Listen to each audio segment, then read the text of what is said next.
Clarence Thomas, the most conservative justice on the Supreme Court, issued a written statement where he basically said the federal government has got 1 foot in legalization, they got 1 foot in keeping this illegal, and they may have finally gone too far.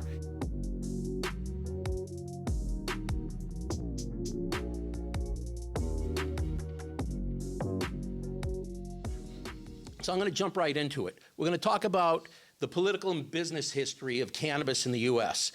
We're not talking about research studies and that sort of thing so much as the things that you'll want to know and that will impact you if you're going to be in this business and looking for a license. And there are things that you're going to, when you go for local approval, which most states in their licensing schemes require, you're going to run into the people who are going to say things like, my property values are going to go down, you're going to grow this stuff in near my neighborhood, my clothes are going to stink, I'm going to lose my jobs, my kids are going to get thrown out of school. I've heard it all. The better you can arm yourself with real data, the easier it is to get over those kinds of arguments, especially when you're in front of a municipal board. So let's talk a little bit about reading the market. In January 2009, Brewbound magazine reported that Maryland's Flying Dog Brewery was hoping to release a cannabis-infused beer. And I'm just going to hop through about 6 examples of things in the news that we'll pull back in a little while. On March 20th, 2019, CVS announced that they were going to start to carry CBD products in 800 of their stores. Caused Curaleaf shares, the big multi-state operator, just about double within a week.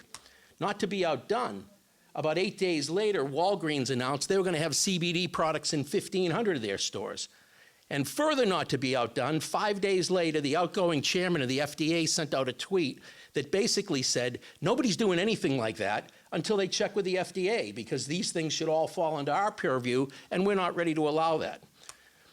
Now, later on in April of 2019, the Trade and Tax Bureau, which is part of the Treasury, those are the folks that regulate alcohol, said, and to all you people who are thinking about infusing beer with marijuana, you're not doing that because the federal government oversees alcohol in this country, and we're not going to let you put a Class 1 substance into beer. Now, when all these things were announced, it was really exciting. But if you don't understand the legislative history and the construct, you can easily get sucked into hearing something that sounds really exciting and then find out that it isn't going to work. In April of 2019, Bill Barr, the then Attorney General, is testifying to a Senate committee, and he starts to talk about what he sees as the intolerable conflict between state and federal laws. Now, Jeff Sessions had ripped up these things that we'll called the Cole Memo. He had just rescinded them a few months prior, and Barr said, as far as I'm concerned, the Cole Memo is a good guideline for us to operate, but he also said he opposed federal legalization. Now, it's just the Attorney General. And we'll talk about this a little later on, but if you understand the construct and how the Controlled Substance Act came to be and some of the arguments that went on in 1970 between Nixon and Congress, all of a sudden when you hear something come out of the Attorney General's mouth, it takes on greater importance, and we're going to touch upon that in a few minutes. And then second to final, late May of 2019, Ben & Jerry's announces wisely, as soon as we're allowed to, we're going to make CBD-infused ice cream, right? They were the first ones that actually realized that there is a federal government, this is an illegal substance, and you have to have permission to do most of the things that people want to do. Now, interesting, earlier this year, Ben Cohen, one of the founders of Ben & Jerry's, announced that he's starting a pre-roll company in Colorado that's going to support black-owned cannabis businesses.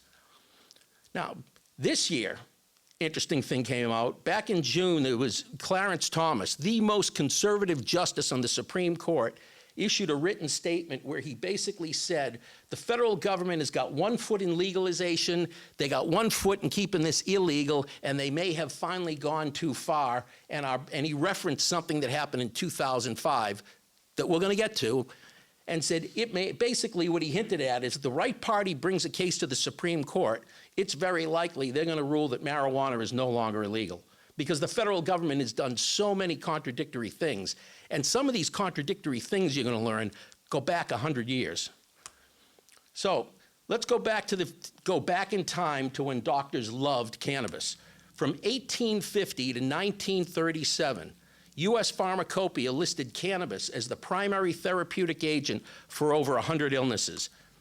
These included blood clots, tapeworms, constipation, menstrual disorders, muscle spasm. It was a long list. There were over 200 national manufacturers of cannabis products. And if we had it up on the screen, I have some of the pictures of some of these companies. Like Merrill Dow Pharmaceuticals at one time was a cannabis company.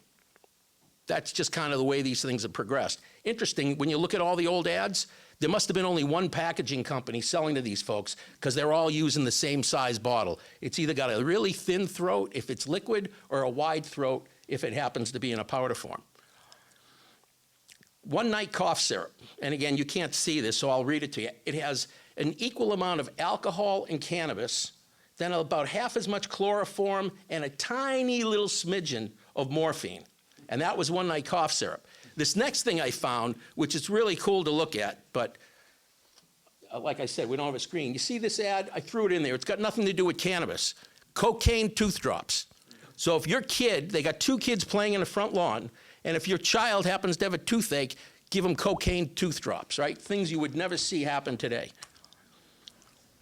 So what changed the tides? What changed the tides was a lot of things that, if there's an old saying, if you don't study history, you're bound to repeat it. So think about this statement. There was a lot of violence south of the border, and we had immigrants flowing over the border to escape the violence. Sounds like what's going on today, right?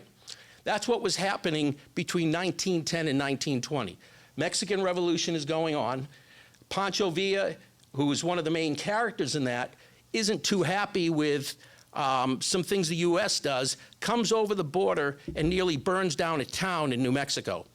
President Woodrow Wilson sends the army to go chase him, and they spend probably almost a year chasing Pancho Villa through the mountains of Mexico. They're not able to catch him, but along the way, the soldiers pick up some of the local customs, and they're partaking in cannabis.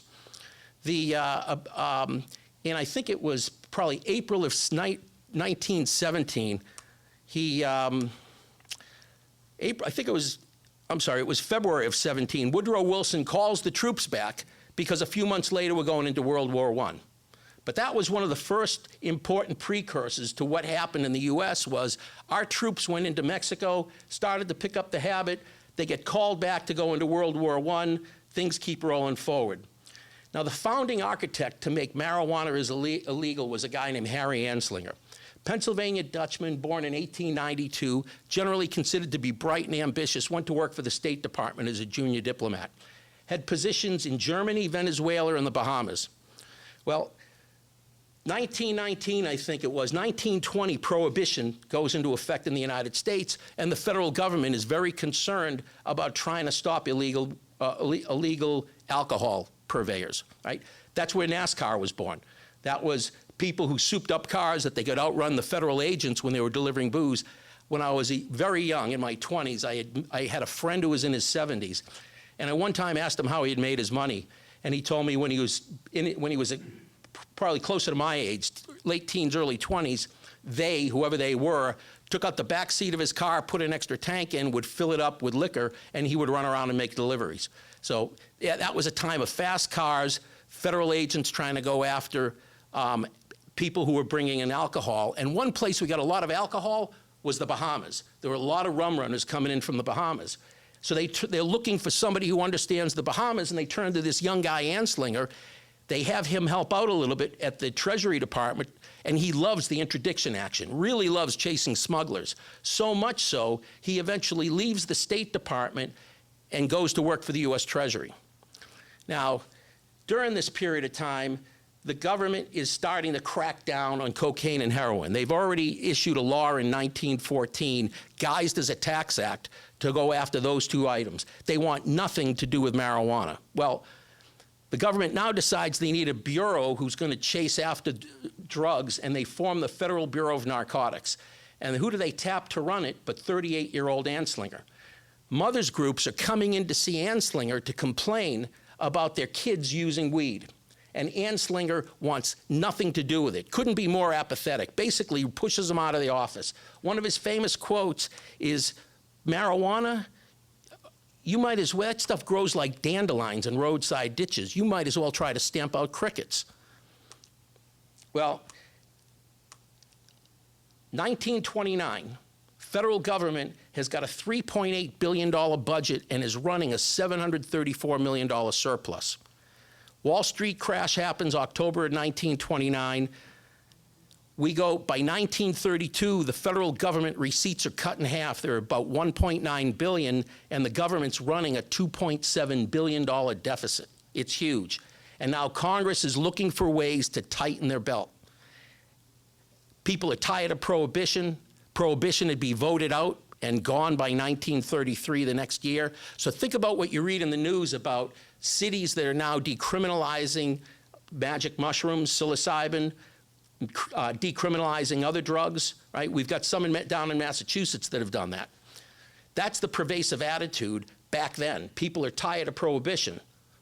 And now the Congress starts to look at the Federal Bureau of Narcotics and begins to wonder, do we really need the Federal Bureau of Narcotics? It was that federal budget deficit causing Congress to look at getting rid of the Federal Bureau of Narcotics that all of a sudden tips Anslinger on his views toward marijuana. In order to save the Federal Bureau of Narcotics, this becomes his new line. There's a terrible new drug menace threatening the country, one that requires the immediate action by a well-funded Federal Bureau of Narcotics. This is the guy that a few years ago is pushing mothers groups out of his office and wants nothing to do with pot. The stuff grows like dandelions in roadside ditches. You might as well try stamping out crickets. Now it is a menace, and it requires the immediate action of the FBN, a well-funded FBN. Reefer Madness comes out a few years later, right? I'm going to kind of skip past that. So now we get to, the federal government at that time didn't believe that they could actually regulate narcotics, not in this way. They thought that was, under the Constitution, they had to leave that to the states. So when they wanted to make these kind of regulations, just like Obamacare isn't really a medical act, it's a tax act. Right? That's how, when the Trump administration was trying to get rid of it, they just basically cut the tax to zero and said, now the law is mute. So in 1937, they put in place the Marijuana Tax Act in order to control marijuana. And here's the gist of it. By this time, Anslinger is telling people that marijuana is the most violent causing drug in the history of mankind. Right? Goes from innocuous with a lot of apathy from Anslinger to this thing is horrible, it's the most violent causing drug, and we have to do something about it. The AMA, right, not all doctors are in favor of marijuana today, but that's simply because of the time that they grew up in. Again, 1850 to 1937, cannabis is the primary therapeutic agent for approximately 100 various illnesses. When it comes time to make it illegal, through the 1937 Marijuana Tax Act, at the hearings, they bring in the AMA, the American Medical Association's legal counsel, whose attitude is cannabis is hardly the scourge that Anslinger is making it out to be. So there's a Michigan rep who says, and I'll read you the quote, "We know that it's a habit that's spreading, particularly among youngsters. The number of victims is increasing each year." And the AMA guy says, there's no evidence of that. And he responds, "The medical profession should be doing its utmost to aid in the suppression of this curse that is eating at the very vitals of the nation." And the AMA guy looks at him and says, they are? Like, marijuana's not doing any of that. These are politicians who are just making things up. The House takes a vote 5 weeks later, and somebody says, hey, did anybody ask the AMA what they think? And the response is, yes, we have. And Dr. Wharton and the AMA are in complete agreement, which was generally bullshit, and the Tax Act passes. Now, here's something interesting about the Tax Act. You pay $1 per ounce if you're a registered handler. You pay $100 per ounce if you're not a registered handler. Just so you understand what $100 is. Has anybody here bought a new car in the past couple of years? Okay. In 1936, a new Studebaker Worthington family sedan cost $650.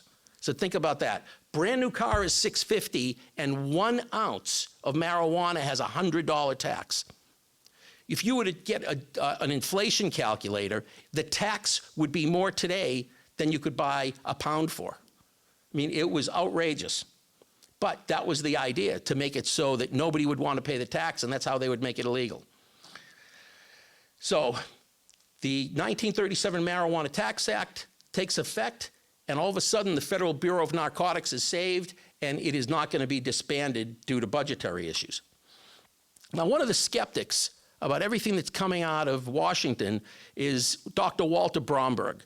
He is the presiding psychiatrist at Bellevue Hospital in New York, and what he's reading about marijuana in newspapers does not comport to what he's seeing in the hospitals. So he conducts a study, he publishes it in 1939, called Marijuana, a Psychiatric Study, and basically doesn't find anything wrong with weed. And I'll come back to it in a couple of minutes.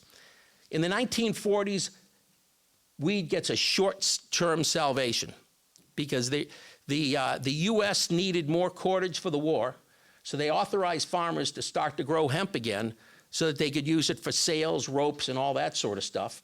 And then as soon as the war was over, they made the farmers burn their fields. The war ended on September 2nd, World War II, 1945. Post-war, the U.S. saw a spike in amphetamine and heroin use, not in marijuana use. Not inconsistent with what we hear about the number of veteran deaths, suicides that happen every day, right? Because coming back from the stresses of war. The drug use isn't, there's an increase in drug use when the soldiers get back. It was the same thing after World War II. Anslinger now doubles down, and in the 1950s proclaims that over 50% of those young addicts using heroin and amphetamines started with marijuana. Again, no evidence, just made it up. And so was born the gateway theory, not of science, but more of political cover. Now, let's talk about some studies. You've all probably heard the old saying, the sun never sets in the British Empire. Well, the British had colonized places all over the world, including India, and they had a lot of military forces in India at the time. And in the late 1890s, from 1893 to 1894, the Brits conducted something called the Indian Hemp Drug Study. And they studied the use by soldiers of marijuana-type hash, all sorts of derivatives, to see if there was really a problem with it. Here, it was an 8-volume study.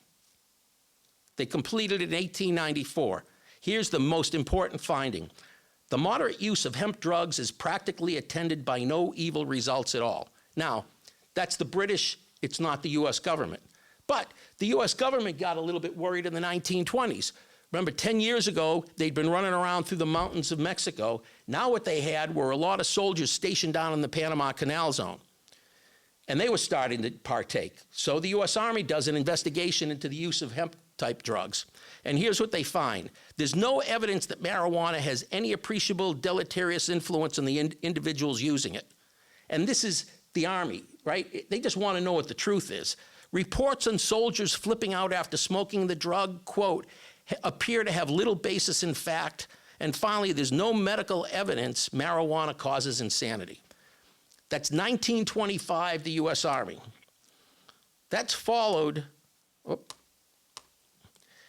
Bromberg study in 1939. The Bromberg study, he concludes marijuana lacks the addictive qualities of opium and other drugs. He looked at 2,216 felons that were acquainted with marijuana, reviewed their records. So now we've got a federal report from the Army, we've got a psychiatric report out of New York saying there really isn't a problem with this. Now enters Mayor LaGuardia. He's concerned about weed in schools. He's hearing complaints from mothers that their kids are buying joints from peddlers and smoking them in the schoolyard. He read the 1925 US Army report. He's really skeptical of Anslinger, so he approaches the New York Academy of Medicine, and he says, I'd like you guys to look into this. The first thing they report back to him is schoolyard peddlers are selling loose cigarettes, not joints. And over the next 5 years, the New York Academy of Medicine conducts the most comprehensive review of marijuana since the Indian Hemp Drug Commission. Now, what was interesting about this, they actually went out in the field. And I read this one excerpt that was kind of cool. They would go into places where users are watching television, and they would let them watch a show, and they would look at different people and record how many times they laughed in 30 minutes. Then after they smoked, they did the same thing all over again and recorded and realized they were laughing way more after they got high, and they became very mellow. So here's the 1944 LaGuardia report findings. No positive relation could be found between violent crime and the use of marijuana. No cases of murder or sexual crimes due to marijuana were established. Subjects were administered the drug in a variety of settings, and the results proved the opposite of Anslinger's claims. Marijuana made criminals mellow, not more violent. And remember, Anslinger had promoted how the most violent causing drug in the history of mankind. This study by professionals is showing it makes people who might be inclined to commit crime mellow, not more violent. So the rest of the LaGuardia report: smoking marijuana does not lead to addiction. Use was not widespread amongst children. It does not lead to morphine, cocaine, or heroin use, does not cause juvenile delinquency, and does not cause the commission of crimes.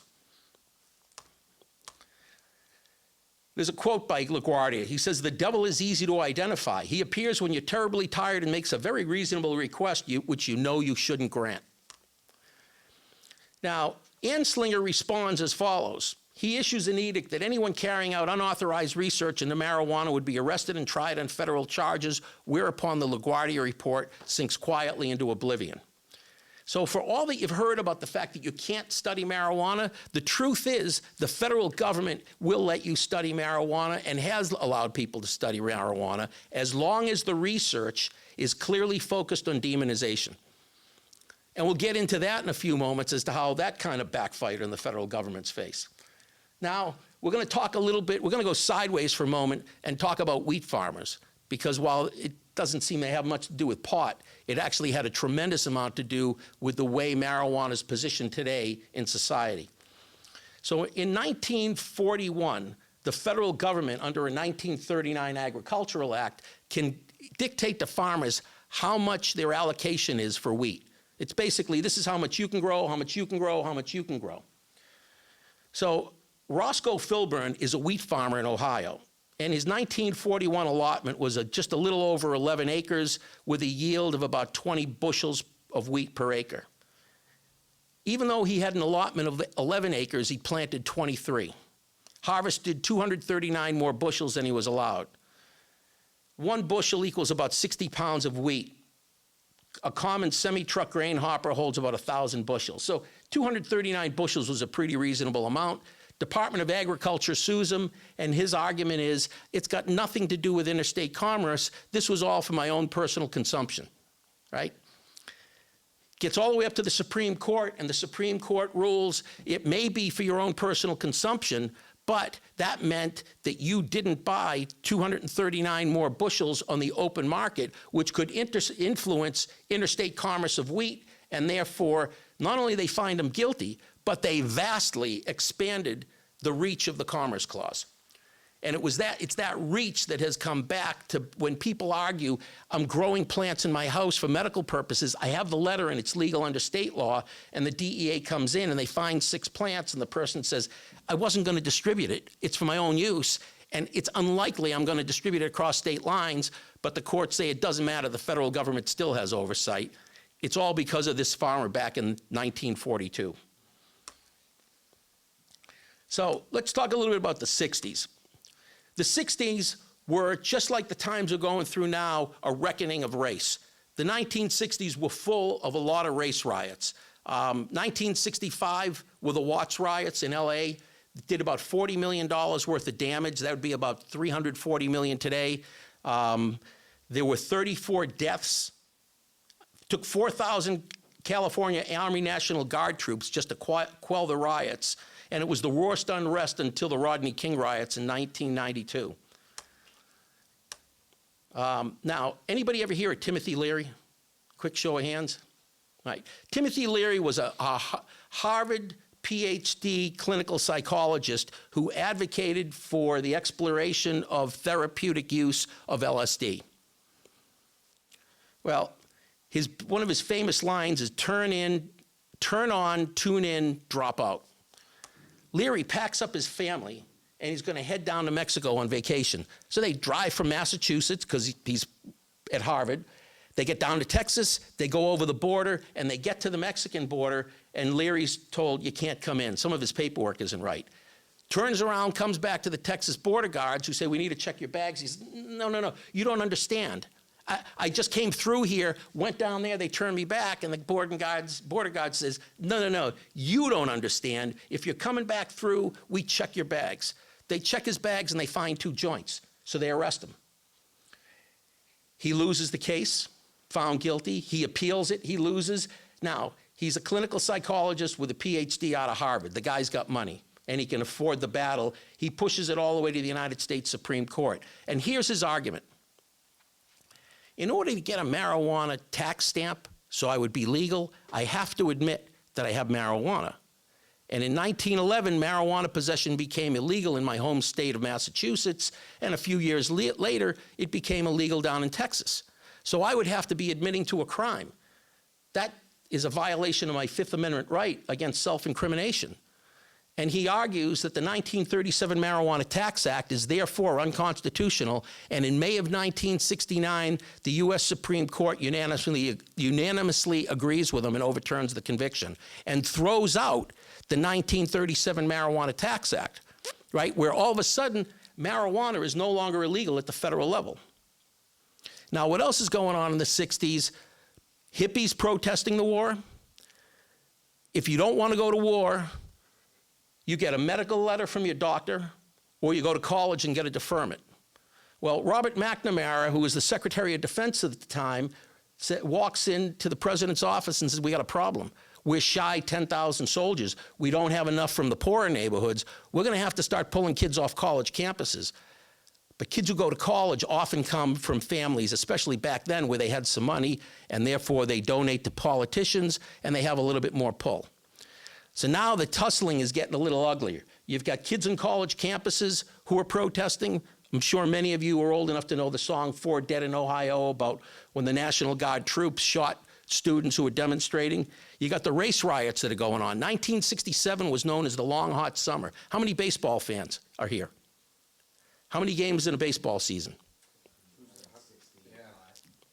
There were 159 race riots that summer in 1967 across the country. That's how bad it was. So people complain about what went on last year with the George Floyd. It was nothing compared to the 60s. I remember as a kid growing up in the 60s, a young kid, the only thing that you really saw on TV were all these events where people were burning cities or the Vietnam War. And those were two things close to Nixon's heart. He didn't want the riots anymore, and he didn't like people messing around with his war effort. So they began to really demonize drugs, but now they had a really big problem. And the problem was weed was no longer illegal. So what they did is Congress created the Comprehensive Drug Abuse Prevention and Control Act of 1970, and embedded in there is Title II, the Controlled Substance Act. Controlled Substance Act schedules different narcotics.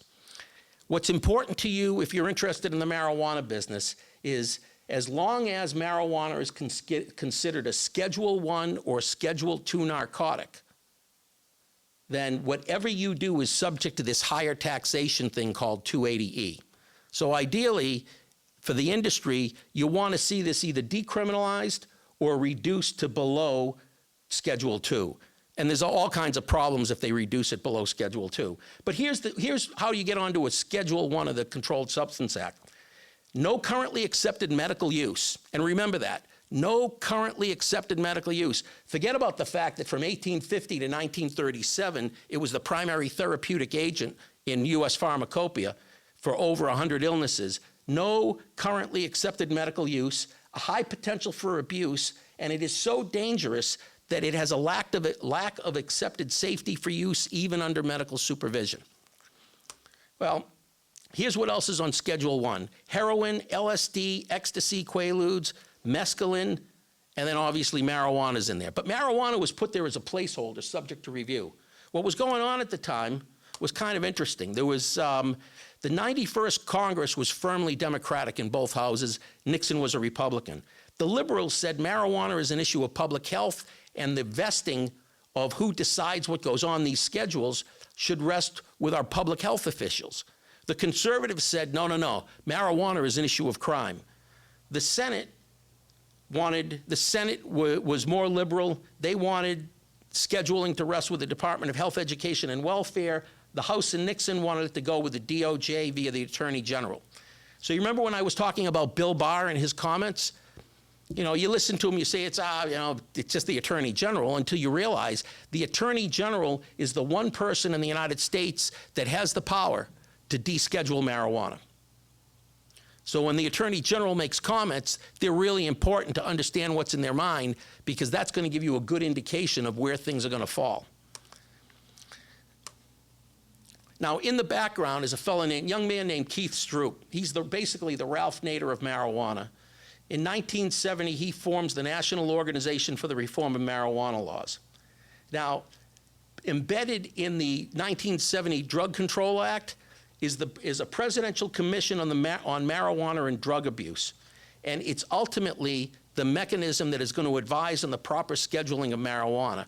And what Nixon does, he turns to former Pennsylvania Governor Ray Schaefer and appoints him, kind of like Robert Mueller was appointed to oversee Russian election interference.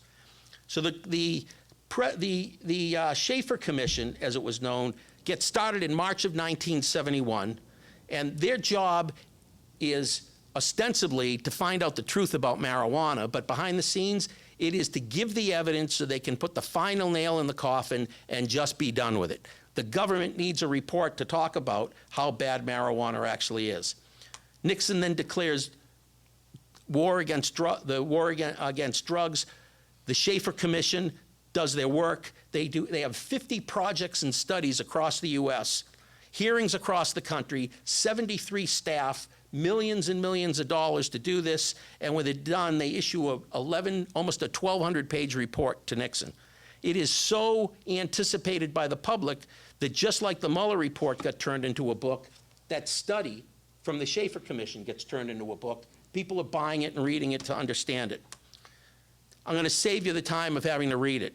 The report debunked 40 years of federal claims. In 1972, 50% of the U.S. public believed that somebody could die from a marijuana overdose, and the commission went looking. And after a year, they couldn't find one instance of anybody who died from a marijuana overdose. They debunked the gateway theory. The fact should be emphasized that the overwhelming majority of marijuana users do not progress to other drugs. If any drug can be said to be a gateway, it is tobacco, followed closely by alcohol. Marijuana is not an innocuous drug, but its use does not constitute a major threat to public health, and intermittent use of pot carries minimal risk to the public health. The commission concluded that marijuana shouldn't merely be rescheduled, it should be decriminalized because prohibition wasn't working. Therefore, this is a quote, the commission recommends that the possession of marijuana for personal use no longer be an offense, and the casual distribution of small amounts of marijuana, right, the unregulated market, your local weed dealer, for no remuneration or insignificant remuneration no longer be an offense. Nixon was livid. Here's Nixon's response. I want to emphasize my continued opposition to the legalizing the possession, sale, or use of marijuana. There's no question about whether marijuana is dangerous. The only question is how dangerous. And while the matter is still in dispute, why is it in dispute? Because you had somebody spend millions of government dollars, hire a staff of 73, conduct a year-long study, and they didn't come back and agree with you. The only responsible government approach is to prevent marijuana from being legalized. That was Nixon in '73. So Nixon disavows the Schaefer report. Ray Schaefer never gets his appointment to the federal bench, and all of a sudden decriminalization becomes a bipartisan buzzword, and over the next 6 years, 11 states decriminalize marijuana. Congress considers it. Nixon's appointed head of the National Institute of Drug Abuse, Robert DuPont, came out and said he favors decriminalization. That's back in the early 70s, right? That's 50 years ago. You got the lead drug guy in the Nixon administration is saying decriminalize it. Nixon would hear nothing of it.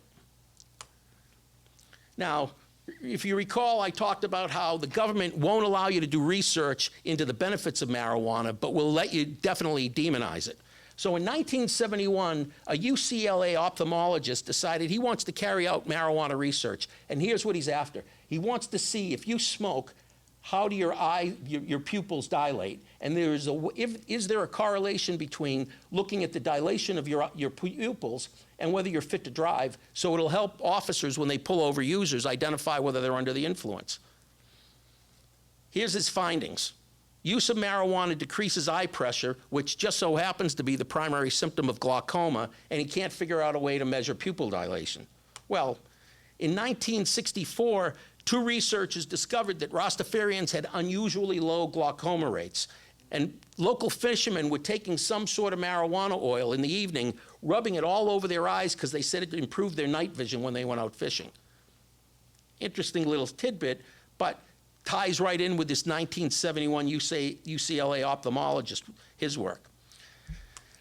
Well, there's a fellow named Robert Randall. Robert Randall's got glaucoma, and so he sues the federal government for the right to use marijuana to treat his glaucoma, and in 1978, he wins. The FDA establishes the Compassionate Investigational New Drug Program to supply U.S. government-made joints to select patients. Now remember, marijuana it's so dangerous you cannot use it even in an experimental manner, and it has no accepted medical use. And yet the same government that has it on Schedule I, and that's the requirement, now has the FDA establishing a special program to supply government-made joints to certain patients. Reagan years come along. Ronald Reagan, he's real popular. Nancy Reagan, not so much so.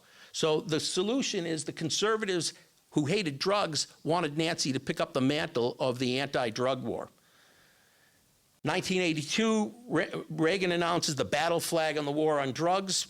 He waives an 1878 law prohibiting the military from enforcing state laws, and in 5 years, Pentagon anti-drug spending goes from $1 million to almost $200 million. They've got new laws that come in for the confiscation of assets from 82 to 91. 9 years, $2.5 billion was seized, and 80% of the people it was seized from were never charged with a crime. They took the assets, they take your car, they take your money, they take whatever, and they say, it looks suspicious and you're not getting it back, right? Now think about it.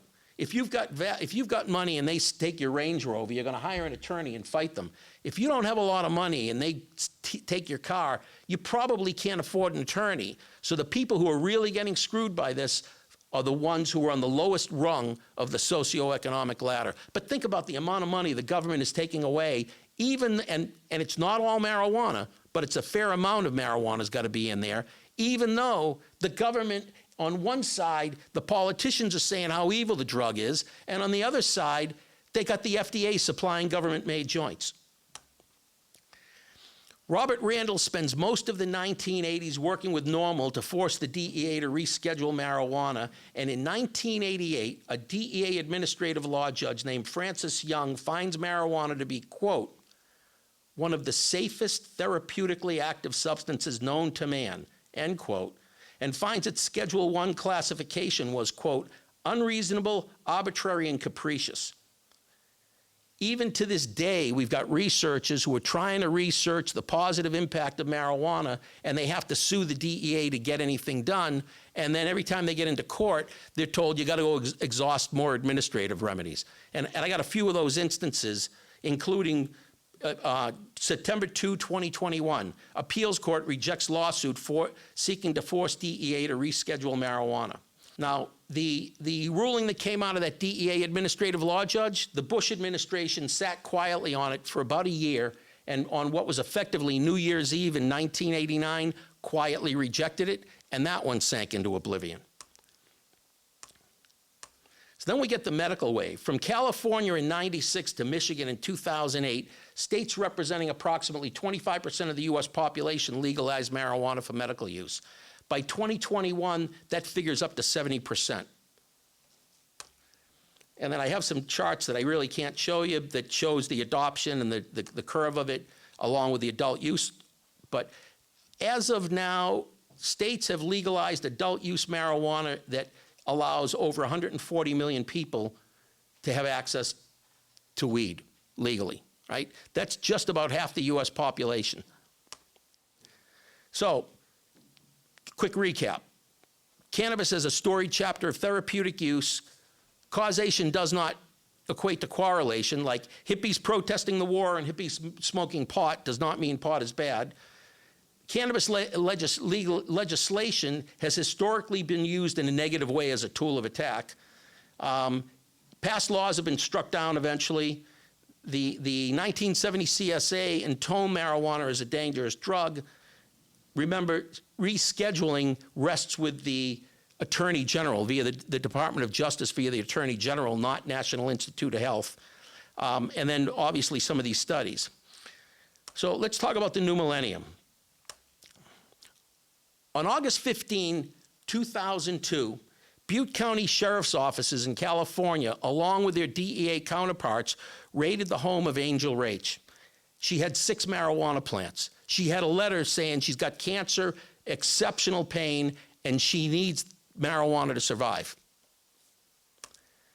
She pulls out her paperwork and says, I'm a medical marijuana user. I got all the paperwork, all the letters. The Butte County sheriffs look at it and go, huh, so you do. And they leave. The DEA agents say, we don't care about that. That's state law. It's illegal under federal law. And they take her plants. She sues, gets an injunction. The injunction is overturned. That case makes it all the way up to the Supreme Court. And that's the 2005 U.S. Supreme Court decision against Angel Rach about having medical marijuana in her home that Clarence Thomas was talking about when he said, you know, we haven't looked at this since 2005 and a lot has changed since then. Now, in 2003, the U.S. government gets a patent on cannabis for medical use. The patent essentially states that cannabis can be used to treat issues relating to oxidative stress like stroke, autoimmune disorders, age-related issues, and more. So the federal government that classifies marijuana on Schedule I, where it has no currently accepted medical use, a high potential for abuse, and it lacks the accepted safety for use under medical supervision, now has a patent on that very same substance, right? It's talking out of both sides of their mouth. And I think these are some of the things that Thomas may be referring to. January of 2017, the National Academy of Science finds conclusive evidence that marijuana is an effective medicine, and they had a pretty large report on it 4 years ago. I'm going to jump through that. Now we're going to talk about the memos. Does anybody know what the Ogden memo is? No. How about the Cole memos? So there's 2 ways you can handle things. Anybody who knows who's been either has or has had teenagers know you can either put your head in the sand and make believe they're not doing what you think they're doing, or you can say they're probably doing it and I got to deal with it. That happened in the federal government. I call one the ostrich syndrome. So what happened is marijuana is being legalized by a bunch of states, including Colorado. Use is clearly starting to pick up. The federal government's got to decide what to do. The FDA takes their head, puts it in the sand and says, nah, marijuana is illegal, we don't have to pay attention. Stupidest thing they could have done, and that's why there is so much contention over CBD products. They had all those years to try to figure it out, knowing it's probably coming down the pike, and they didn't. The Department of Justice, on the other hand, Obama had just gotten in. Eric Holder assigns to a deputy U.S. attorney named David Ogden the task of writing a memo to all the regional U.S. attorneys about what is the government's official stance on marijuana. Ogden puts a memo together, and the gist of the memo is, look, this is happening. We don't have enough resources to just shut it all down. So let's make sure we're focusing our efforts where we want to focus our efforts. Let's leave bona fide medical patients alone. Let's go after these kind of activities, and these should be quasi-protected. That memo holds for about 2 years when a guy named James Cole, another deputy U.S. attorney, issues another guidance memo. Now, the first Cole memo was to give a little bit more clarification about the Ogden memo and what the government wanted to do on enforcement. 2 years later is an August 2013 Cole memo, guidance regarding marijuana enforcement. In that memo, Cole lists 8 enforcement priorities of the federal government. At that point, any state that's going to craft regulations makes sure they baked those 8 enforcement priorities into their regulations. As a result, if you happen to be comporting with state law, and the state's got properly defined regulations that account for these 8 enforcement priorities, the odds are the federal government is going to leave you alone. We saw for a lot of years, even after California had legalized marijuana, that there was still a lot of busts and arrests out there because California didn't have regulations in place. It was when they finally put regulations in place that a lot of the raids and arrests of legal operators started to go down. 2014, there are 2 memos that come out. A third one from Cole that talks about financial issues, and one from FinCEN, the Financial Crimes Enforcement Network. And the FinCEN memo is basically an 8-page manual that says to a bank, if you're going, we know that depository institutions are banking marijuana clients. If you're going to do this, here's the book we want you to follow. So think about when you say to your kid, you better be home at 11 and that's your curfew. But if you're not home at 11, you better call me 10 minutes beforehand, right? You're contemplating something that may not work out the way you want it to work out. FinCEN did exactly that. It was basically an operations guide for any depository institution on how to bank clients. And then when you take the money in and you have to file a SAR, a suspicious activity report, if you really think there's nothing wrong there, just say, I'm just filing this. Don't worry about it. And if you really believe there is suspicious activity, you'll tell us on that report, this one we really believe is suspicious activity. That's the degree as to how they went about it. So when you hear how banks won't bank marijuana businesses, and they say, well, we can't, it's federally illegal, they've got the U.S. Attorney's Office and FinCEN who has told them, if you're going to bank them, here is the ways we would like you to bank them. If anybody, when we're done, I'll hand out some of my cards. If anybody wants copies of these memos, just email me. I'd be glad to send them to you. I got a full set, and I actually have them in a Dropbox link because I gave this same presentation at Cann, Atlantic City this past weekend. So I set that Dropbox up, so it'd be very easy if anybody wants those. 2014, after about 6 previously failed attempts, a former rep out of California named Dana Rohrabacher gets an amendment to the federal budget, and it's been renewed with every budget ever since, and here's the gist of it. If you're a state that has a license scheme for medical marijuana and regulations, and operators are comporting with the regulations, the Department of Justice is prohibited from expending any resources whatsoever to go after those businesses. Now, if they suspect you're doing something wrong, they can investigate it. But if they don't find any wrongdoing, they're not allowed to do anything to you because they're not allowed to expend any resources. And that has been tested in the courts. There was a case in the Northwest that got thrown out based upon that issue, that the government didn't have the authority to go after them. So if you're in the that's why you'll find some banks will tell you that they will bank medical marijuana operators but not adult use operators. It's because they know they have that layer of protection. They got the FinCEN memo, and they know these operators aren't subject to federal enforcement as long as they stay within the guardrails of what the state regulations and laws are. In fact, let me go backward for a minute because I'm going to read to you. Here's the Rohrabacher Amendment, without naming all the states. None of the funds made available under this act to the Department of Justice may be used, and then they list all the states, to prevent any of them from implementing their own laws that authorize the use, distribution, possession, or cultivation of medical marijuana. That's the language out of every one of the federal budgets, which is why you don't see as much enforcement action in legal states. Now, in 2017, a group of plaintiffs, like the dream team of plaintiffs, decides to sue Jeff Sessions. And this group includes a former NFL football player turned entrepreneur named Marvin Washington, the father of a 6-year-old girl with Lay's disease, a 100% disabled combat vet, and the Cannabis Cultural Association. And they've all got different angles at this, but they cover every possible angle you can have. And they start to get traction on the suit in suing the government.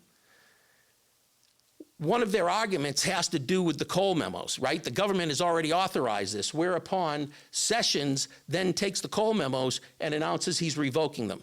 And he was revoking them because they had a court hearing the following week. So well, I understand most of you don't know what the Cole memos are.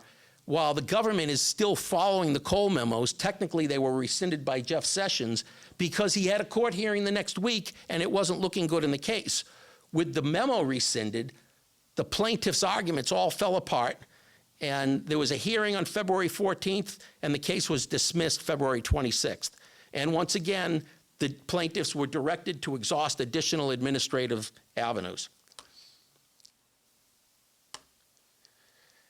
We've had, I think we talked about, there's been a number of researchers that have sued the DEA for research rights. One of them is a researcher out of Scottsdale, Arizona, who has actually made progress. She got to the point where a judge said to the DEA, you've been sitting on our application for like 3 years. So you guys are either going to do something about it or I'll decide it for you. Whereupon the DEA is now starting to slowly allow people to research marijuana. The big issue there on government research is the government wants people to continue to get their weed from the University of Mississippi, and anybody who is in the research business says the worst weed in the world comes out of the University of Mississippi. They receive their samples, it's got sticks, it's got seeds, it's got all kinds of junk in it, and it's not very potent. And the researchers want to be able to go out and get what is customary in the market today to research that. That's a battle that continues to rage. There's another scientist, Lyle Craker of the University of Massachusetts at Amherst, submitted an application that sat for 4 years, June 10th, 2021. He hasn't heard back from the DEA. The agency has yet to decide on more than 30 proposals to grow cannabis for research purposes in that time frame. Let's come up to the current day. Here are some of the things that are in front of the federal government. There's the Safe Banking Act of 2019, Secure and Fair Enforcement Banking. For some reason, if you're going to have a cool law, you have to make sure it's got an acronym in its name. The purpose of the act is to increase public safety by expanding financial services to cannabis-related legitimate businesses and service providers and reducing the amount of cash at such businesses. It would be great if the Safe Banking Act would pass. It isn't going to, because the leaders in the Senate have made it clear they're not going to let these bills move forward unless they get absolute full legalization, which truly works against the industry, because the biggest companies are now raising big money. Trulieve just raised $350 million at 8%, right? The rates that the MSOs, the multi-state operators are paying are coming down. The raises are huge, and the parties that can't seem to raise money are the smaller operators. But I guess Schumer knows best. The States Act. It's strengthening the 10th Amendment through Entrusting States Act. Basically, it would amend the Controlled Substance Act to provide for a new rule that says the CSA shall not apply to any person acting in compliance with state law relating to the manufacture, production, possession, distribution, dispensation, administration, or delivery of marijuana. That's also hung up. Now, here's some economic impacts. The Bureau of Labor Statistics refuses to counter-report marijuana jobs because it's federally illegal. However, Leafly estimates currently there are 321,000 full-time industry employees in the marijuana sector. That's more than 77,000 jobs added in 2020, right? Think about how tight the labor market is in many ways right now. The weed industry does not have a problem attracting staff. In Michigan, there are more cannabis workers than there are police. The U.S. has 69,000 brewing workers and 52,000 coal mining jobs. Compare that to 320,000 marijuana jobs. Leafly describes the trend as America's hidden job boom. And included in this is Adolphus Bush V, the great-great-grandson of the legendary beer pioneer, who started ABV Cannabis. It's a Colorado-based startup that sells vaping pens. And in his words, he saw marijuana was the future.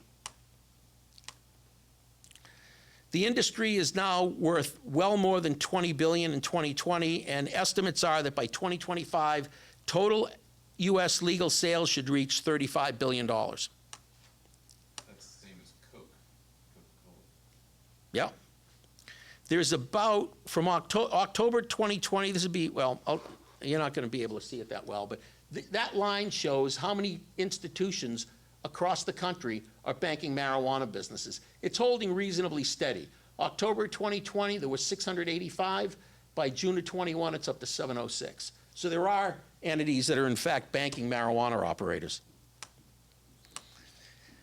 The current act in Congress is called the Cannabis Administration and Opportunity Act. That's going to make it completely legal, and it's going nowhere. Nobody has any expectation that that's going to get passed.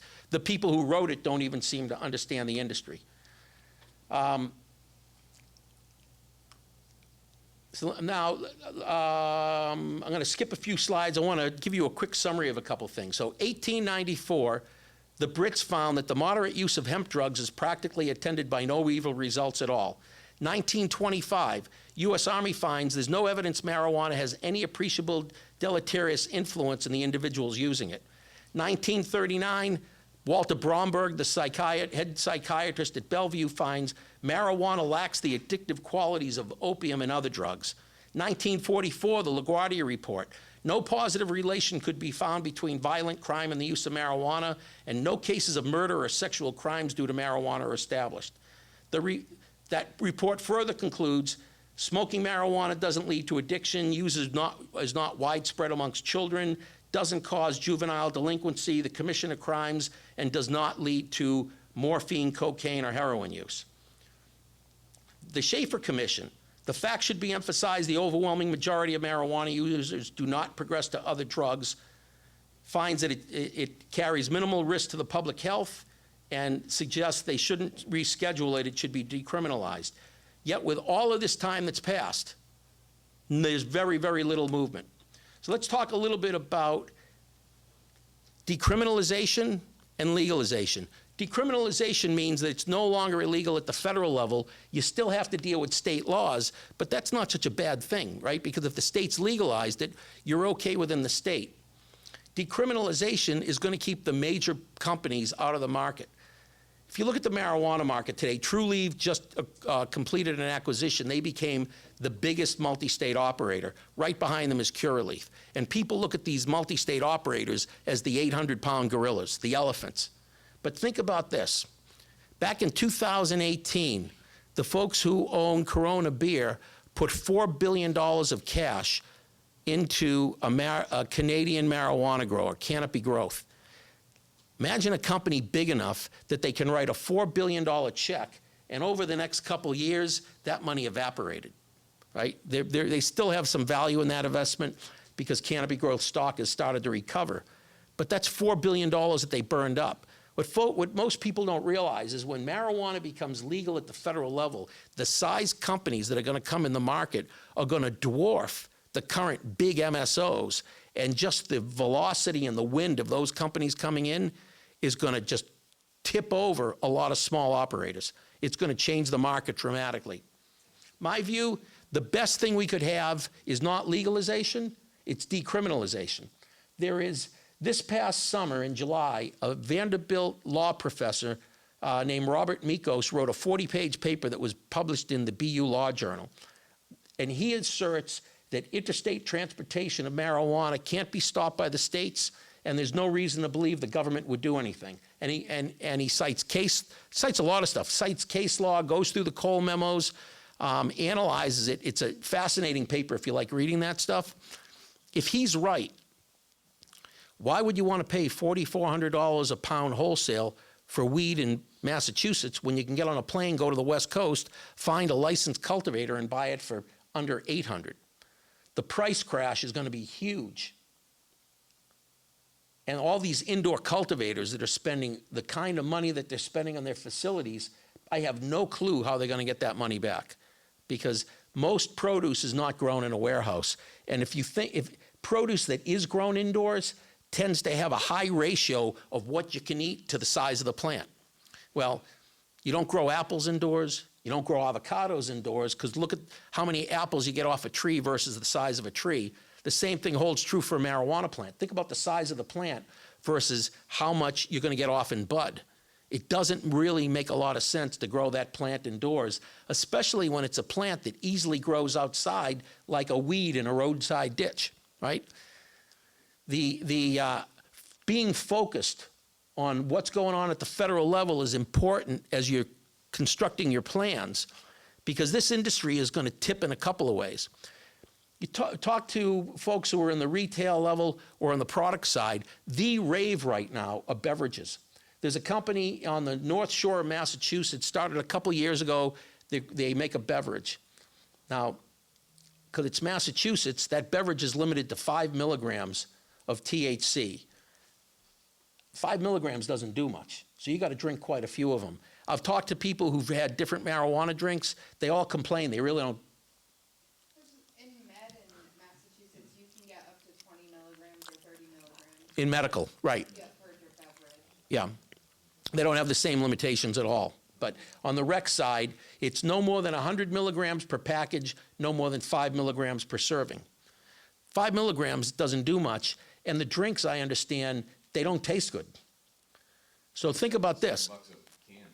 Well, here's what I think is going to tip the marijuana beverage. If anybody here is thinking of going in the beverage business, keep a keen eye on mushrooms. All throughout the country, there's a lot of talk about legalizing magic mushrooms, psilocybin. There's a lot of discussion about the beneficial therapeutic effects of psilocybin. And has anybody heard of mushroom tea? Right? I hadn't up until about a week ago, but I spoke to somebody who is into mushrooms, and she was trying to make a THC-infused drink. She's a scientist type.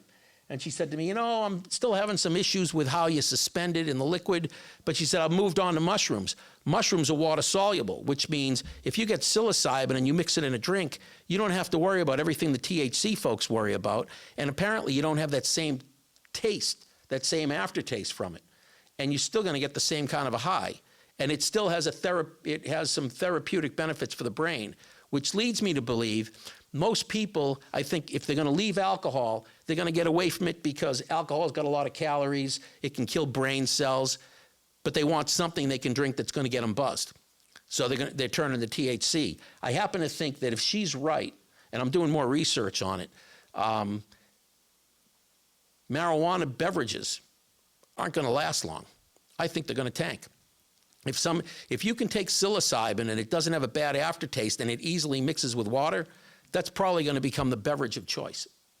So for those of you who are thinking, and I'm trying to compress this just because of time, but if you're thinking about getting in the industry and getting a license, these are the kinds of things that are important to understand. A, some of the arguments when you hear the crazies when you're trying to get municipal approval. B, understanding, if you understand the framework, you know, okay, it doesn't matter how many studies come out that say it's healthy, it matters what does the Attorney General say. And if the Attorney General says we're going to reduce it below Schedule 2, that's still a problem because once it gets reduced below Schedule 2, the FDA now has control over it. And when it becomes legal with the FDA, based upon how slowly the FDA is moving, think about the 2018 Farm Bill that legalized hemp, the FDA still can't figure out how they're going to allow marijuana as a food additive, right? Rather, not hemp, CBD as a food additive. If they can't figure that out, it's going to take them forever to figure out THC, and if it becomes legalized, we could actually see the industry implode, oddly enough, because of the FDA. The FDA is talking like they think they need 10 years to figure out CBD. I'll be dead by the time they figure out THC. So when you're thinking about the kind of business you're in and you hear these kind of things in the news, it's important to keep those in mind because they're going to have a huge impact on what your strategy is. You want to go into beverages? Make sure you go on a Netflix and watch Fantastic Fungi and learn about mushrooms, because I really think that mushrooms are going to knock beverages out. I co-host a radio show, an internet radio show on Friday afternoons called The Green Rush. For 2 hours every Friday afternoon, we talk about the business of cannabis. We're going to have Professor Mikos, the chairman of the Mass Cannabis Control Commission, along with a bunch of other notable names on the end of October. I think it's the 29th, to talk about interstate transport. My belief is, in Massachusetts, the regulatory scheme is you can get any individual license on the rec side. If you want to play on the medical side, it's only one license and you have to be fully integrated, which means you grow it, process it, manufacture it, retail it, and deliver it. They're talking about breaking up those licenses. If they break up those licenses in Massachusetts so you could apply and just become a medical marijuana retailer, I believe that that will constitute game over for interstate commerce prohibition. I've racked my brain on this. I figured it out this past weekend. Under Rohrabacher, the federal government can't go after you if you're in compliance with state law. If you're in Massachusetts and you have a medical retail license, if Mikos is right, you could sue the Cannabis Control Commission for the right to import weed from other legal states. I think, according to his paper, and it makes sense, the states don't have the ability to restrict interstate commerce except in very narrow circumstances. And marijuana doesn't fall into one of those circumstances. That would cause the Mass Cannabis Control Commission to have to allow interstate transport. And then you just go to California, load it on a plane, bring it back, and because it's medical, not adult use, but medical, the federal government can't expend any resources to come after you. And that will become the beginning of interstate transport. And that will become the beginning of the end of large-scale indoor warehouse cultivators that are not using the sun. I don't think they're going to be able to compete with what goes on the West Coast. Mikos goes so far into that paper to actually look at the craft beer industry, how many craft beer companies are out there, and how many of them are really large enough to actually rate. It's only like the top 10 or 12 craft beer companies are large enough to have any noticeable market share. All the rest of them are small local operations. Like, I don't know if any of you are familiar with Syracuse, but up in Syracuse, there's 1911 is a brand up there. Farm with an orchard, they make hard cider, and they brew a few other things, but not known too much out of Syracuse. Lots of local small craft brewers, which means you may be able to run a small indoor grow if you grow a really good product. But you got to remember, the people who buy high-end product is probably going to be a very, very small segment of the purchasing population. Everybody familiar with Cumberland Farms? Cumberland Farms was trying to put a ballot question on the Massachusetts ballot. They wanted to increase the number of licenses for carry-out liquor that one party could hold. It was previously capped, I believe, at 9, and it's increased because of litigation. But they got 206 stores in Massachusetts, and they'd like to have beer and wine coolers in every one of them. I wrote an article about the fact that if Cumberland Farms gets their way, what people don't realize is we're going to have way more marijuana stores because our marijuana retail outlets are tied to the number of carry-out liquor licenses in a community. Right? All kinds of things can impact where your business might go and what kind of a strategy you're going to look for.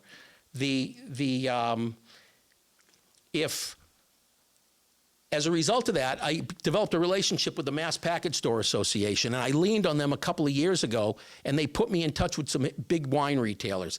I didn't speak to enough to become statistically significant, but here's what I heard. High-end wine accounts for 3% of their revenue. It's generally sold around the holiday as gifts. People come into the store, they'll engage a wine clerk to talk all about wine, and then what are they going to leave with? A $10 to $15 bottle of wine, because 70% of the wine sold is in that like 10 to 15, maybe $10 to $25 range. If that holds true for cannabis, right, that most people are going to go with the flow and buy Budweiser, and it's very few that are going to buy the more expensive stuff, that means that if like you're in Massachusetts looking at a $2 billion market, and you're going to grow really high-quality indoor weed, which is what I hear from a lot of people when I tell them you got to make sure that you're going to survive when interstate transport comes around. If it's only 3% of the market, they're not selling into a $2 billion market, they're selling into a $60 million market. So there are a lot of pitfalls, right? You're the Cannabis Business Association. These are things you want to be aware of as you're beginning to get your business planned. Because there's a lot of people who are going to end up getting tipped over when a couple of these things happen. People who are heavily invested in drinks, when psilocybin drinks come out, I think it's going to knock marijuana drinks off the shelves, assuming that marijuana stores can carry, even if they can't carry them. And interstate transport is just going to be a total game changer, right? Independent retailers are going to be running to the West Coast to buy their weed, bring it back, and we're going to see a lot more processing on the East Coast than we are going to see growing of it. And what time do we have, Darryl? 2:03. Okay. I can talk some about the memos if you want, or kind of wrap it up here, or take questions. What do you want? Questions? Or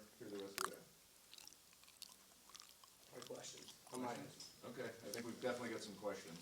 Have at Save it. some time for that. Yep. You have one first? I have one right off the bat. Sure. You mentioned that there may be a difference in effect between legalization and just decriminalizing at the federal level. Right. Can you give us the very simple layman's interpretation of pros and cons of each? Sure. So legalization at the federal level, they're talking about excruciating taxes.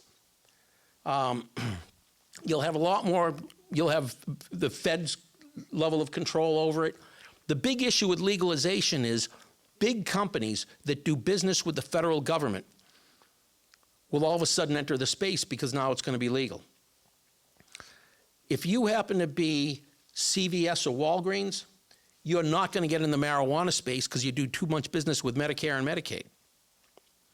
But if it becomes federally legal, now you're not going to worry about it. You're going to see CVS, and imagine when CVS and Walgreens says to their lobbyists, we want to get licenses. Same thing is going to happen as what's going on in Massachusetts with the liquor licenses. You got somebody like Cumberland Farms behind it. Cumberland Farms is part of a British conglomerate that owns convenience stores all around the world. They have the capital to fund that. And politicians, the number one job of a politician is to get reelected. I remember my first father-in-law telling me many, many years ago, a politician will send our young men off to die in a war that they don't believe in if it means they'll get reelected, right? The politicians will be easily swayed when those big checks come in, and that's what I think when legalization happens, if license counts increase, you're going to see way more big companies coming in. You're going to see the MSOs trying to squeeze out the small players. It's just, I think the legalization will open up the floodgates to really big competitors, way bigger than what you see in the market now. Decriminalization means it's no longer illegal at the federal level. You just got to deal with state laws. But the big banks and a lot of the other large companies aren't going to come into the market while it's still illegal in some states, legal in others, and it's not legal at the federal level. The best limbo for a small operator is decriminalization. And frankly, what I see as the biggest benefit of decriminalization is banking, which you can find right now anyway, or interstate commerce. And interstate commerce may no longer be in the situation where it's in. I think within 2 years, I think somebody is going to sue. Some licensee somewhere is going to sue their regulator for the right to import it. And if the Migos paper is right, they're going to win. And that's going to, Oregon is just itching to get rid of their excess product and ship it across state lines. Same with Washington and same with California. People are going to be going out to the Emerald Triangle to buy weed out there and bring it back. And I think that would be better for small operators to be done under decriminalization than it would be under full legalization. Is that a conversation they're even having up in the federal? I don't think so. I'll tell you what I'm most shocked about, the Migos paper. And Migos, I had never heard of the guy until somebody brought it up on the show one day, and I did some research on it, found the paper and read it. Not a lot of people are aware of this guy's paper, notwithstanding the fact that there is a cannabis roundtable, I forget the initials of it, that's been recently formed. Migos is one of the people that sits on the board, and they just recruited James Cole, the author of the Cole Memos, to give thoughts and ideas. This is basically big industry funding a group to figure out how to legalize marijuana and get it over the finish line. And frankly, if big industry is putting money behind it, they see great opportunity. So now small operators are going to be competing with really big operators with big staff and lots of money and lots of resources. Like Not what, Bezos. Yeah. right. Now, if I understand your presentation correctly, legalization is going to take a bill going through all these painful processes in the House and the Senate and all this. Yep. Whereas was it the Attorney General, the head of DOJ, somebody could just say, we're decrimming it. Right, that's it. We're going to. Wave the wand and that's it. That's it. We're taking it off the controlled substance schedule, and now it's no longer criminal, right? It's in limbo land. Limbo land is great if you're a small operator. That's what you want, right? Because then if it's in limbo land, you're subject to your state law. And if it's legal in your state, nirvana. And then if it's no longer illegal at the federal level, it's going to be real hard for a state to argue, oh, well, you can't bring it in from another state. Then you get interstate transport, which means those of us in the Northeast where it's cold can go to a warmer climate where they can grow it outdoors cost efficiently, buy it there and bring it back. And I think that's where probably the biggest money is going to be made. I haven't heard anybody talk about pressuring for decrim at the federal level, you know, Yeah, wherever the individual might be in that post. I've never heard anybody talk about it. Yeah. About legalization. yep, that's what the push is. It's get it legalized, get it legalized. And I understand the activists want it legalized. If you step out of the activist community, and I have a foot in the activist community as well as I'm a capitalist, right? You folks got to be capitalists too if you're at this kind of a meeting. I would much rather see decriminalization would be great. I could probably live with the way it is now if you can do interstate transport. That's amazing. You're up. So what's the biggest holdup? Because obviously we could, I mean, there's so many holdups, obviously, but if there could be just an attorney general that just signs off on it, then you need a president that's gonna appoint somebody that's just gonna stand there and be like, yeah, I want this. Well- But then obviously that's the president saying, yes, I'm for legalization of marijuana or decriminalization Right. of marijuana. So then how do we get to that point, or how do we even develop a stage where it's, you know, getting past the finish line, when at the end of the day, it's big companies, lobbyists that are trying to push big dollars, because at the end of the day, they're all gonna get a lot Right. of money, and they push out all the little people out. I don't think I think there is so much gridlock in DC right now, nothing's going to happen, right? The staying away from partisan politics, Trump gave a huge tax cut, but they didn't figure out how to pay for that tax cut. So they gave a huge tax cut without cutting spending, and the budget deficit ballooned, and we had to raise the debt ceiling. We got a problem right now, and they need to raise the debt ceiling, and you got both sides fighting, because the side that isn't in power wants to make the other side look bad rather than do what's right for the country. I have very little faith that those in D.C. right now are actually going to do much on the marijuana front. So I- you think it's more gonna be based on the states just to keep doing what they're doing? I think the states are going to keep doing what they're doing until somebody gets it up in front of the Supreme Court, and the Supreme Court looks at the federal government says it's bad, but every one of their research projects says there's no problem with it, and even though it's bad, they let the FDA create this compassionate use program, and they actually grow the stuff and deliver it.